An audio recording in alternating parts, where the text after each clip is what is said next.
noches, nuevamente con ustedes.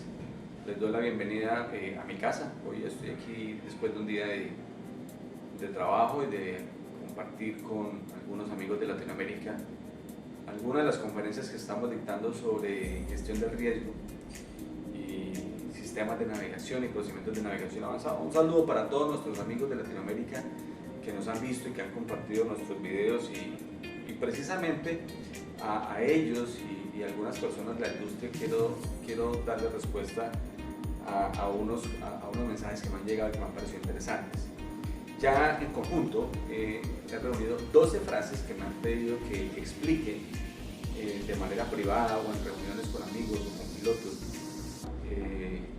Y la verdad me gusta el tema y he querido llamar a este capítulo pues, las 12 preguntas peregrinas, por decirlo así, porque pues, son preguntas de todas partes y que me complacería mucho ampliarla para ustedes y que creo que también es una filosofía que nos puede servir para todos los que trabajamos en la industria aeronáutica. La primera frase que me pidieron ampliar es algo que yo digo en las conferencias que está dentro de los modelos de gestión, que dice que no asuma nada y siempre verifique todo. Yo tuve la experiencia en Estados Unidos, en Fort Rucker, en Alabama. Estuvimos haciendo un entrenamiento para vuelo por instrumentos y yo estaba haciendo las funciones de piloto volando y mi instructor, el señor Reynoso, un mexicano muy fuerte como instructor, en uno de esos vuelos me pidió que él quería volarme, de volar conmigo como monitor pilot. Yo, me faltaba capitán, usted es el instructor, siéntese. Y él se sentó y volamos y él solo esperaba un momento de todo el vuelo. Y ese momento fue el momento en que yo dije, capitán, le voy a entregar la aeronave porque necesito hacer el briefing de la aproximación. Entonces fui a la aeronave y yo hago el briefing. Y él cogió el control de la aeronave y yo empecé a leer mi carta de aproximación, el aeropuerto de Cairns, recuerdo que vamos a aproximar. Pero de pronto yo vi que el señor Reynoso empezó a moverse así, se ponía incómodo, se atascaba y yo lo miraba sorprendido. Y de pronto sonó el Ground Proximity Warning System de la aeronave y cuando yo vi, la aeronave se estaba impactando y él empezó a vomitar. Y en cuestión de segundos nos accidentamos. Claro, era un simulador de vuelo, no en Fort Rucker, en Alabama, en Estados Unidos. Yo, señor Reynoso, ¿qué pasó? Nos matamos. Y dije, pero ¿qué pasó? Y él me dijo algo que me llamó mucho la atención. Es que yo no sé volar esta aeronave. Y yo le dije, pero usted es el instructor. Dijo, no, usted asumió que yo era el instructor. O sea, usted entregó una aeronave a una persona y usted asumió que porque yo estoy uniformado, que tengo unas rayas aquí, 4 o 5 rayas, las rayas que sean, usted asumió que porque estoy aquí yo sé volar el avión. Usted no puede asumir nada. Ni siquiera que llegue uniformado o que le hayan dicho, usted debe preguntar y verificar todo. Y ahí aprendí que en los briefings, cuando uno analiza las condiciones del lugar de trabajo de la tripulación, uno no puede asumir que esa persona está apta para vuelo. Uno no puede asumir que esa persona tiene las condiciones de vuelo, que está entrenado, que sabe lo que uno quiere hacer. Y normalmente uno no habla sobre esas cosas, entonces uno asume que el piloto es piloto y lo sabe hacer todo lo que se necesita en un vuelo. Uno asume que el piloto está sano, que no tiene problemas en su casa. Uno asume que las cosas están hechas. La aviación cada vez más, y los pilotos, los que estamos al frente de la toma de decisiones, no podemos creer en todo. A nosotros no nos pagan para creer. Y la vida de nosotros no depende de creer. Depende de que administremos, tomemos decisiones. Entonces yo digo esa frase en las conferencias, nunca asuma nada, siempre verifique todo, incluso lo más esencial, lo más simple, lo más común, puede no ser, pues está bien, pregunte. Es siempre en la aviación, y yo pienso que para cualquier cosa en la vida también, no solamente en la aviación, uno no debe asumir las cosas, uno debe verificar las cosas, y nadie hace las cosas como uno, y uno no puede pretender que las personas sepan lo que uno piensa. Entonces es mejor verificar lo que uno quiere hacer. Entonces esa frase me parece interesante. Y por ahí con un técnico tuve alguna vez una situación porque el técnico iba a despachar una aeronave después de hacer un mantenimiento y yo le dije, yo quiero ver el mantenimiento, cómo lo firmó, cómo lo hizo. Y me dijo, no, yo ya lo firmé, ya lo hice, ya está, ya el avión se va. Le dije, no, pero es que yo soy el auditor del proceso. Yo quiero ver primero la parte documental antes de que la aeronave salga. Y me dijo, ¿usted no cree en mí? Y yo le dije, ingeniero, a mí no me pagan para creer. A mí me pagan para verificar. Mi tarea es verificar lo que usted me está diciendo. A nosotros no nos pagan para creer, nos pagan es para administrar y para verificar. Entonces nunca suma nada, siempre verifique todo. Esa es la tarea de los que estamos al frente de una actividad, los que somos responsables de una actividad y los que lideramos una actividad. Esa fue la frase 1. Frase 2 es una frase muy interesante que dice, es mejor estar acá queriendo estar allá y no allá queriendo estar acá.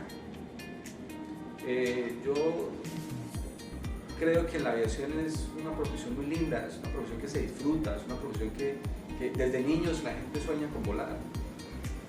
Y algunos en la aviación, pilotos, pues no maduran en el sentido de que todavía son niños, ¿no? Todavía ven la aviación y los aviones como niños, entonces quieren estar allá todo el tiempo y no ven la vida sino en el avión. Pero también hay otra parte, y es la cuestión económica, ¿no? O sea, a uno le pagan por volar. Y la situación económica en la aviación, pues, es difícil en estas temporadas, un poquito más complicadas. Entonces lamenta uno que a veces la gente tenga que volar por dinero y que el dinero sea una necesidad para usted definitivamente subirse a una aeronave.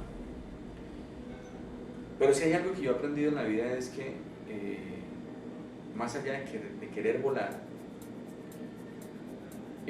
la situación más difícil o más dura, o yo creo que los momentos aterradores es cuando no está en vuelo y quisiera no haber despegado, porque uno es consciente que no debe haberlo hecho. No hay nada más aburrido que estar en un avión diciendo, Dios mío, ¿a qué horas aterrizamos? No solamente por una emergencia, por una condición meteorológica, por una condición personal. Conozco accidentes y he tenido que revisar accidentes de muchas tripulaciones que no debieron haber salido a vuelo. Entonces uno ve a veces en los aeropuertos la gente, los pilotos diciendo, ¿a qué hora salir al aeropuerto? Pero no, pero eso ya está listo para salir, ¿no? O es que si no vuelvo no me pagan, yo necesito pagarle al colega de los niños. Yo a esas personas siempre digo, mire, siempre piense que es mejor estar acá queriendo estar allá y no que usted salga en esas condiciones, con esos afanes, con esas preocupaciones. Quizás la emergencia ya la llega a usted de que se sube el avión. Es mejor estar queriendo estar allá arriba y no arriba, queriendo estar en la casa. La aviación es muy linda, la aviación se ve, pero la aviación no es de afán. La aviación no debiera ser una necesidad. Bueno, yo creo que ningún trabajo debiera ser una necesidad. Lástima que uno el trabajo lo utilice la mayoría de las personas única y exclusivamente para ganar dinero. Yo pienso que el trabajo enriquece en muchas otras áreas. Así que a todas las personas que tienen ese afán de volar, de salir, de que ya, tranquilícese. Mire, es mejor estar haciendo eso, queriendo estar allá y no al revés. Cuando uno está ya queriendo estar en tierra, los segundos se vuelven horas y duelen físicamente. Bueno, esta frase, la tercera, es una frase que no es de la aviación. Dicen, usted ha hablado sobre la inteligencia, la ignorancia y la estupidez.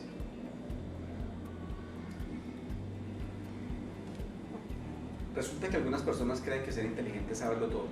Y hubo una temporada, una época, hasta los años 90, donde usted tenía que saberlo todo. Es decir, en la aviación usted tiene que saberse de memoria los procedimientos, las emergencias, los sistemas, todo era de memoria y usted tiene que sabérselo todo, pero hubo alguna persona o algún grupo, no sé, alguna época en la que las personas creen que saberlo todo es ser inteligente. No hay nada más lejano a la realidad que eso. De hecho, Sócrates murió por lo contrario, ¿no? Por decir que era el único que entendía que podía aprender todos los días, es decir, que no lo sabía todo. Yo sí pienso que una persona inteligente no es el que lo sabe todo. Porque mire, una persona ignorante es simplemente una persona que no tiene información. Yo soy ignorante de muchas cosas, yo la verdad quisiera saber de muchas cosas y lo que alcanzo a aprender pues genial, pero la realidad es que no conozco muchas cosas, soy ignorante en el 99% de la vida. De pronto en el 1% alcanzo a conocer algunas cosas, pero la ignorancia es natural, uno no tiene por qué saber todo. Entonces hay personas ignorantes, y la ignorancia es simplemente no tener información, no saber de algo.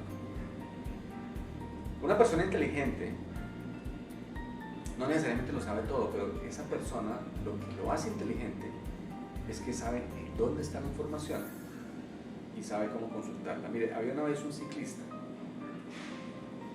ciclista que no terminó bachillerato, y entonces en su pueblo natal un periodista escribió que ese periodista era un ignorante con plata.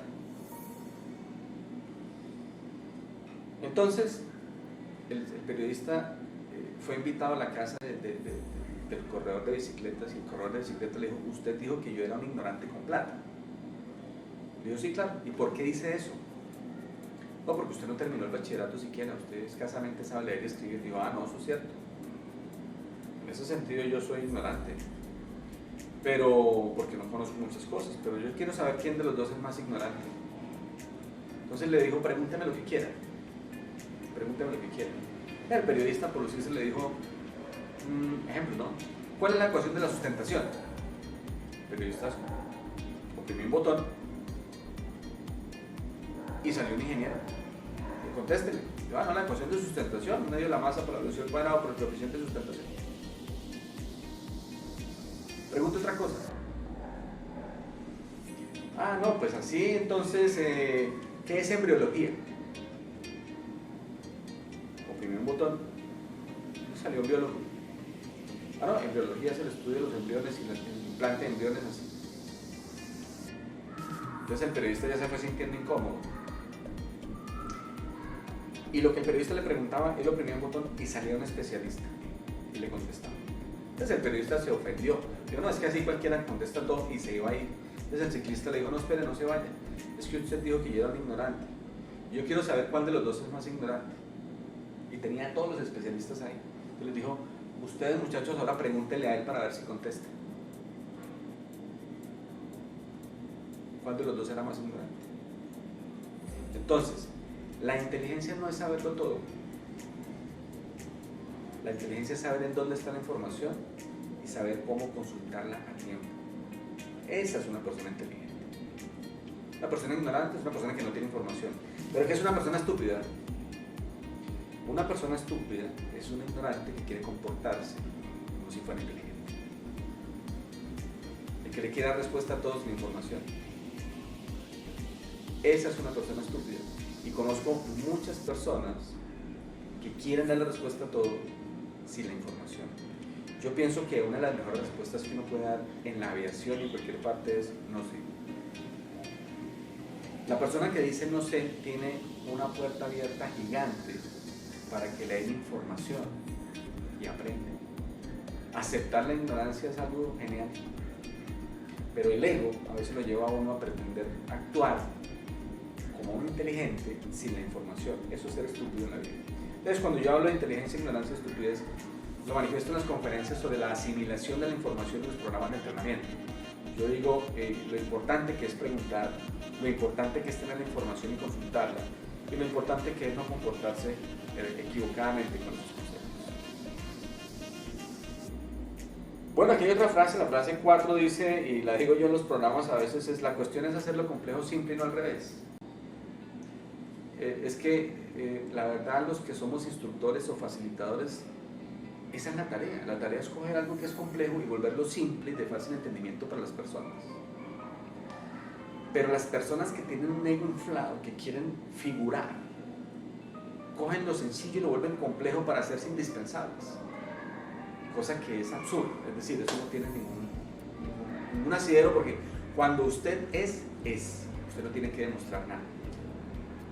Cuando usted es capaz, es capaz. Entonces yo cojo mis conferencias, por ejemplo, un tema complejo como la sustentación, teorema de Bernoulli, la ecuación de continuidad o cualquier otra cosa, y lo que hago es convertirla en cosas del día a día, del cotidiano, para que la gente las asimile y entienda que la aviación es algo sencillo como cualquier otra cosa. Pero las personas que no tienen esas capacidades lo que hacen es coger algo tan simple como una matemática y convertirla en algo imposible para volverse indispensables en un tema. Yo pienso que eso está equivocado. Yo pienso que el instructor es una persona que lo que coge lo hace asimilable fácilmente. Entonces, y eso va para todos nosotros. Hagamos de la vida algo sencillo, algo simple, y no las cosas simples de la vida las convirtamos en problemas inalcanzables, insolucionables. Pienso que la cuestión está en eso. Claro, hay que hablar sobre la moral y la practicidad. Yo hablo sobre la moral y la practicidad porque ¿qué es una persona moral? Es una persona que puede exigir porque sabe hacer bien las cosas. Entonces, si yo sé planchar una camisa bien, yo puedo exigir que planchen bien una camisa. Pero si yo no sé planchar, yo no puedo exigir que planchen bien una camisa. Yo tengo que pedir un favor. Me están colaborando. Entonces los instructores, los pilotos comandantes, bueno, los que están al frente de un proceso, ojo, deben ser personas con una moral alta. Es decir, deben ser personas capaces, exitosas, para poder exigir capacidades y éxito en otra persona. Usted no puede ser amoral o inmoral de exigir cosas que usted no hace bien. Si usted no organiza su ropa, usted no puede exigirle a otra persona que lo haga bien. Si usted no conoce de un tema, no lo puede exigir. Una persona moral es una persona exitosa en lo que puede exigir. De lo contrario, es una persona que debe pedir colaboración, acompañamiento y obviamente favores para salir adelante en todos los temas. Porque uno no todo lo tiene que hacer bien, pero tampoco puede exigir todo si uno no es capaz de hacerlo. Ese es mi concepto sobre la moralidad. Y sobre la practicidad, pues es que hay que hacer las cosas en el momento adecuado y con la energía que eso requiere. Yo digo, si usted se cepilla los dientes antes de almorzar, pues ¿qué sentido tiene? Y si usted se va a un gimnasio a hacer pesas para levantar un cepillo de dientes, ¿cuánta energía está perdiendo? La vida es sencilla, la vida hay que hacer la práctica, hay que hacer las cosas en el momento que es, con la energía que eso requiere, ni más ni menos. Disfrútela, disfrútela. Leer una lista de chequeo hay que hacerlo en el momento que es, con la energía que eso requiere. Si lo hace en un momento equivocado, pues ya no tiene sentido. La aviación está llena de practicidad. Uno tiene que disfrutar el vuelo. El vuelo es algo pues, complejo tecnológicamente, pero sencillo de administrar y simple para disfrutar. Si usted es práctico, usted vive la vida un poquito más tranquila. Bueno, miramos otra frase que nos han preguntado por acá de las conferencias. Hay dos tipos de personas, es esta frase, a las que ya les pasó y a las que les va a pasar. La OASI en los años 90 determinó que los accidentes van a seguir ocurriendo porque se fundamentan en los errores y actos involuntarios. ¿Qué significa eso? Que siempre va a haber un evento de seguridad. Entonces, no hay personas a las que no les pasa nada. No hay empresas en donde no pasa nada. Así que si a usted no le ha pasado, ¿qué va a pasar? No lo dude. Entonces yo le digo a las empresas, cuando las empresas quieren venderle una idea que es que no han tenido ningún accidente, pues eso es una gran mentira. Lo que pasa es que el accidente no fue catastrófico, pero no es sino que usted mire una página que se llama Aviation Herald, www.aviationherald.com. Todos los días va a encontrar incidentes de aviación, todos los días, en todas partes del mundo. A que el avión no caiga encima de su casa es otra cosa, pero que lo hay, lo hay. Entonces, si los accidentes son inevitables, los eventos de seguridad son inevitables, pues hay dos tipos de personas, pienso yo. A los que ya les pasó y a los que les va a pasar. ¿Usted cuál es? ¿El que ya le pasó o al que le va a pasar? Y si yo le dijera a las personas, a los pasajeros que compran tiquetes, oigan, hay dos tipos de empresas, las que ya se accidentaron y las que se van a accidentar. ¿Usted cuál cree que se va a subir el pasajero? ¿En la que se va a accidentar o en la que ya se accidentó? Pues claro, se va a subir en la que ya se accidentó, porque por lo menos ya tuvo esa experiencia. Entonces uno debiera hacer ese estereotipo de la aviación que la seguridad es lo primero. Eso es mentira. El dinero, las empresas es lo primero. Es decir, las empresas no viven como beneficencias. La seguridad es una gestión que hay que hacer, pero no es lo primero. La verdad es que las empresas siempre ocultan los incidentes porque eso no vende. O sea, una empresa que tenga muchos incidentes, pues no vende, ¿no? Entonces venden la seguridad como un concepto, como un estereotipo. Pero la realidad es que siempre va a haber eventos de seguridad. Y si yo supiera ese concepto, yo prefiero una persona a la que ya le sucedió que a la persona que le va a suceder.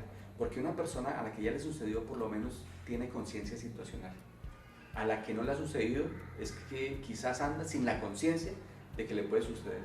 Entonces, para nosotros los que trabajamos en aviación, si tenemos esa conciencia y a uno nos ha sucedido, pues yo no quiero decirles que se asusten y que sean temerosos.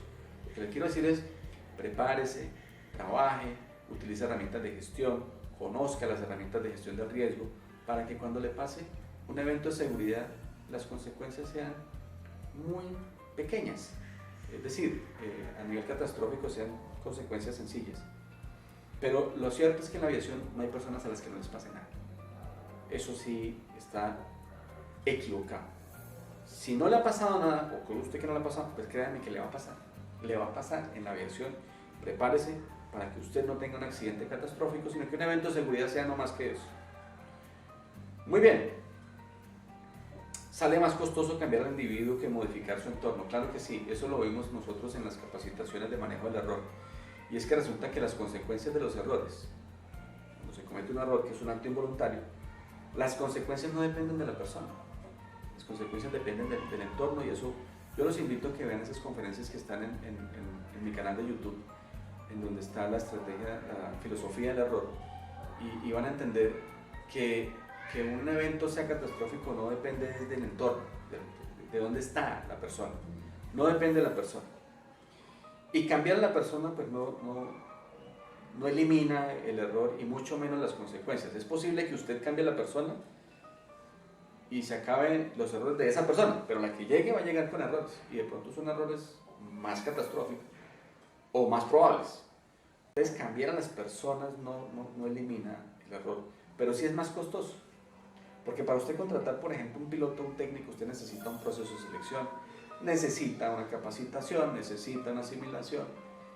Y usted después dice, ay, no, es que este señor se está equivocando en la tarea que le puse. Primero usted tiene que revisar si el proceso de selección estuvo de acuerdo a lo que usted necesitaba. Porque es que muchas empresas contratan personas porque tienen solamente conocimiento en lo que hacen.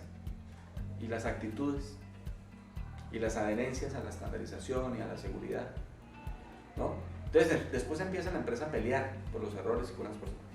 Hay que primero plantear muy bien un proceso de selección basado en los perfiles. Y ahí el ser humano, el que esté trabajando en la industria, tiene que estar actualizándose mucho con los estándares para que sea competitivo. Pero definitivamente sí sale más barato modificar el entorno en un taller que cambiar al técnico. Y si ya lo tiene cometiendo errores, pues usted tiene que mirar cómo modifica el entorno, que saldrá más barato. Ya me han preguntado muchas veces si entonces hay que tolerar los errores todo el tiempo. No hay que tolerar todo el tiempo los errores, porque los errores repetitivos se convierten en violaciones.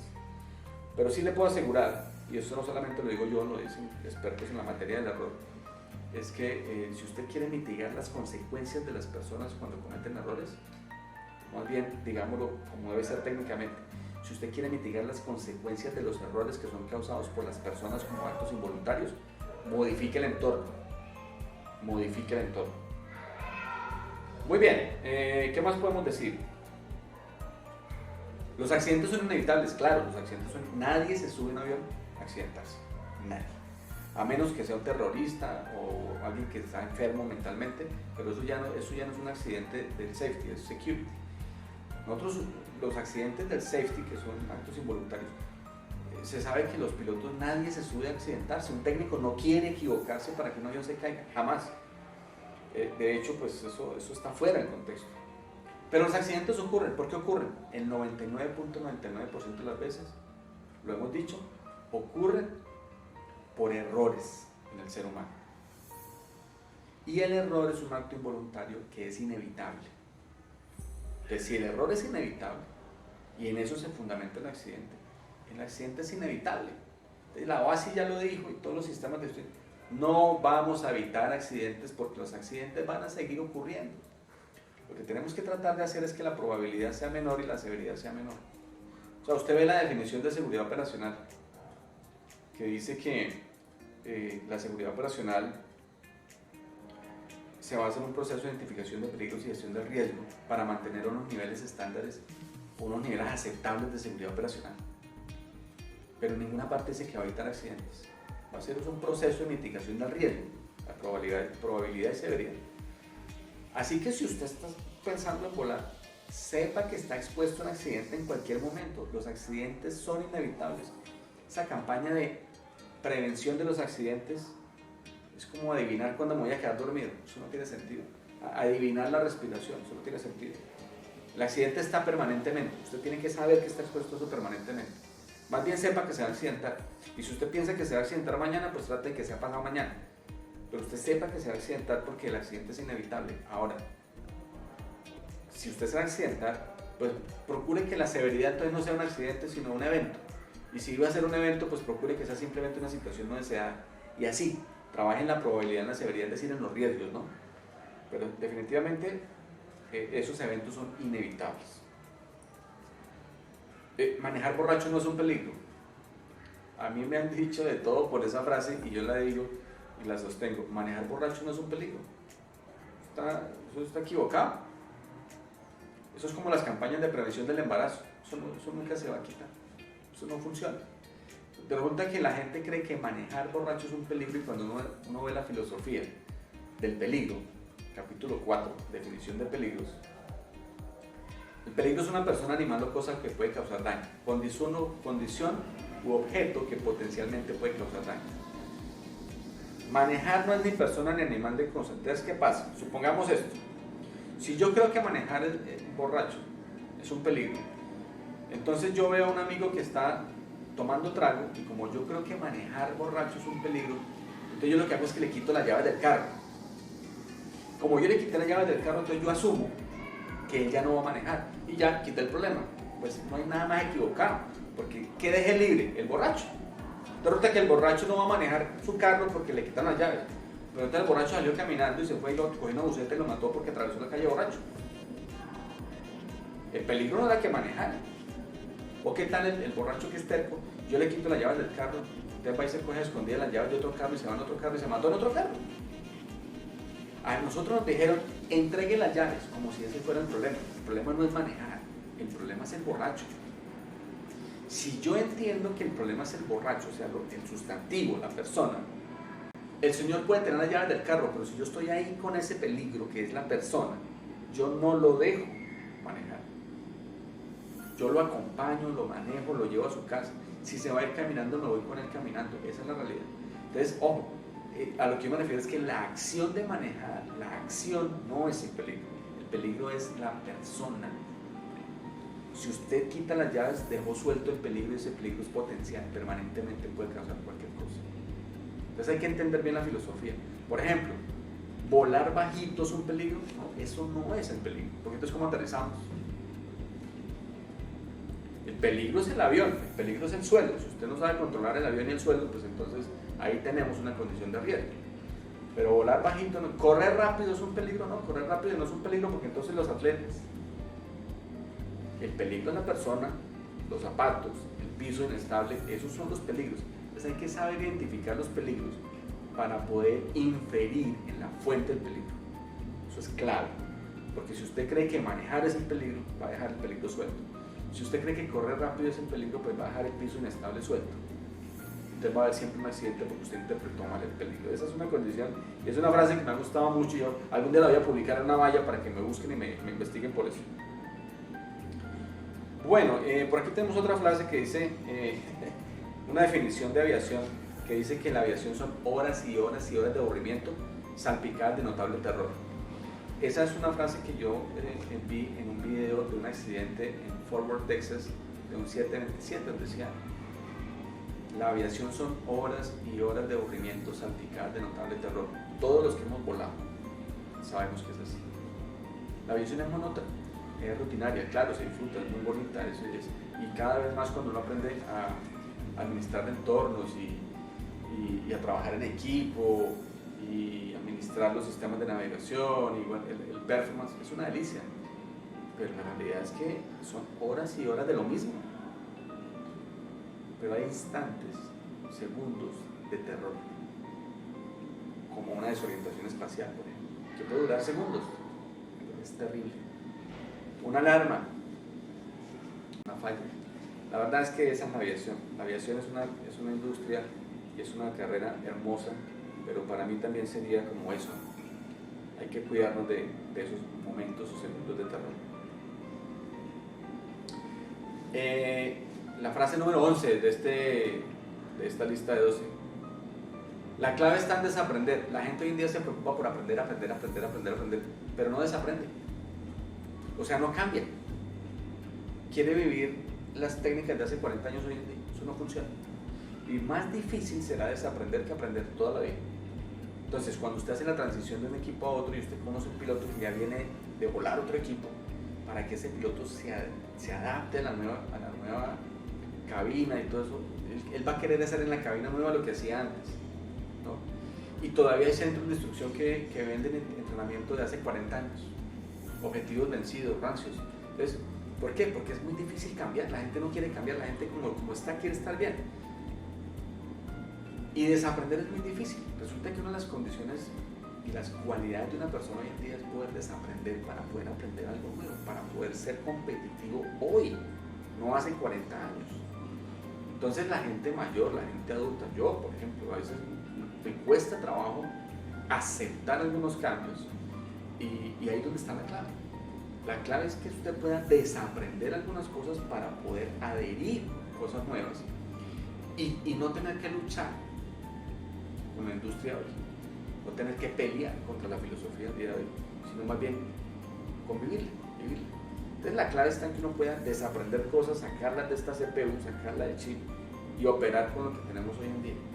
Esa es una clave pues para todos los que pretendemos trabajar en la industria. Acuérdense que una buena persona en la aviación hoy en día no solamente es el que demuestra actitudes, pero habilidades, eso ya está mandado a recoger también, y el conocimiento también, es decir, las habilidades de los años tempranos ya no son, y el conocimiento de los años tempranos tampoco lo es hoy en día de hoy. Hoy en día una persona buenísima en la industria es una persona que tiene una actitud de adherencia al cambio y a las estandarizaciones. Para usted ser adherente, tener una capacidad de adherencia a la estandarización, pues tiene que ser una persona que se pueda permear. Entonces usted tiene que aprender a desaprender. Chévere. Por último, la frase número 12, ¿no? Genial. La frase 12, muchachos, dice que el entrenamiento no hace superhombres. Yo he tenido la oportunidad de conocer, yo pienso que en la aviación tenemos muchas personas con un ego. El ego es muy importante, pero hay que saberlo administrar, hay que saberlo controlar el ego. Pero hay personas que manejan un ego, una cosa impresionante, ¿no? Y cuando están entrenados en un equipo de alta tecnología o en X equipo, ¿no? Se creen con mayor capacidad. Pero yo recuerdo una vez que estaba presentando un plan de vuelo en la ciudad de Barranquilla y llegó un 747-400 y yo estaba con un alumno y el piloto del 747 vio al alumno y el alumno veía al piloto como, mejor dicho, era una cosa impresionante. Y el piloto del 747 le dice con la siguiente humildad al muchacho que tendría por ahí 17 años, le dijo: ¿usted vuela el Piper 28? Le dijo: sí. Yo, disfrútelo porque ahí es donde se disfruta la aviación. Nosotros somos otra historia. Eso me parece que es una persona inteligente y es una persona humilde en esta industria. Pero no las personas que quieren hacer ver que como están entrenados en algo específico, pues son más capaces. Resulta que el entrenamiento no hace eso, el entrenamiento reduce más bien las probabilidades de los errores cuando uno va a hacer alguna tarea. O sea, realmente el entrenamiento lo que lo hace uno es menos incapaz para hacer algo. Yo estoy seguro que uno coge al piloto más entrenado, el 787, y lo sube a volar un helicóptero y si no se mata, pues le va muy mal de todas maneras. ¿Sí? ¿Por qué? Pues porque esa actividad no la cumple, no la sabe hacer. Tiene que entrenarse. Entonces un piloto de un helicóptero, pues en ese sentido estaría muy por encima del piloto del 787. Entonces ninguno de los dos puede considerar que es un superhombre o supercapaz. ¿Comparado con qué? No se puede comparar. Usted lo que tiene que hacer es entender que si usted es una persona entrenada, lo que es menos incapaz para hacer una actividad.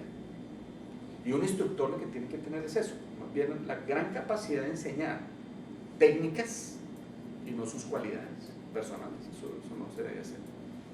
Entonces, si uno entiende el entrenamiento como la reducción de su cantidad de errores, ¿no? Como la estrategia de reducción que le hemos enseñado ya muchas veces, pues uno es una persona más humilde y aprende más, ¿no? Y recordemos siempre, mire, a las personas se les debe monitorear recién entrenados, porque esas personas recién entrenadas creen que tienen más capacidades, entonces van a querer sobrellevar los límites de una aeronave o hacer cosas que no están en los procedimientos normales porque las entrenó. Y la persona que ya se le estaba haciendo el entrenamiento, por ejemplo, al año recurrente, hay que monitorearlo el 10% igual. O sea, si una persona tiene un periodo de entrenamiento de 12 meses, en el primer mes y medio hay que monitorearlo y en el último mes y medio hay que monitorearlo. ¿Por qué? Porque en ese año, de lo que tenía que hacer, la deriva se fue abriendo, hasta que finalmente está haciendo algo totalmente distinto a lo que debía hacer. Entonces hay que en el entrenamiento encauzarlo nuevamente en el deber ser. Y eso es lo que hace el entrenamiento. Es una persona entrenada, no es que sea más capaz, es una persona que comete menos errores, claro. Pero en eso que está haciendo. Pero probablemente en otra actividad comete más errores. Entonces hay que tener ese nivel de humildad cuando uno es instructor, cuando uno es alumno. Y ustedes los alumnos, nosotros los alumnos, todos los que estamos en un proceso de aprendizaje, hombre, el ejercicio del alumno es cometer errores para poderlos cuantificar y reducirlos en un programa de entrenamiento. Y el ejercicio del instructor es identificar esos errores para poder poner técnicas que disminuyan esos errores.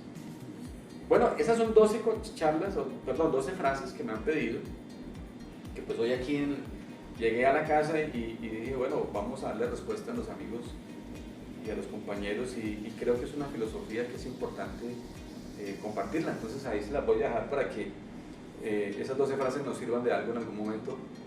Yo los quiero agradecer esos comentarios que me mandan por redes y de pronto que me escriben, ¿no? Oiga, esta frase me gustó y me gustaría que hablara sobre eso. Pues esta es la primera charla de 12 frases, yo creo que tendremos más frases después, pero así, en la calidez del hogar, ya después de un día de trabajo y más bien como compartir con ustedes, pues les quiero comentar sobre esas frases. Estoy lleno de ejemplos para explicar todas las frases que vienen en mi mano. De todas maneras los invito a las conferencias, ahí van a encontrar todos estos temas. Y si algún día nos encontramos y usted tiene otra frase más, apúntela, me la envía y hacemos otros 12 el patíbulo pues, para que usted los tenga y los compartamos. La industria aeronáutica es una industria maravillosa, donde uno aprende todos los días. Hay que crecer con ella y hay que disfrutarla todos los días. Compártela, vívala, sea feliz, haga la vida más sencilla todos los días. Yo digo que entre más pequeña es la maleta y entre más ligera es la maleta, pues el viaje es más cómodo. Entonces hagamos de esto un viaje más cómodo, no más complejo. Recuerden que soy Rubén Lesmes y los espero en mis redes sociales, en el canal de YouTube. Y un abrazo enorme desde mi casa hoy y espero vernos en la próxima conferencia. Saludos.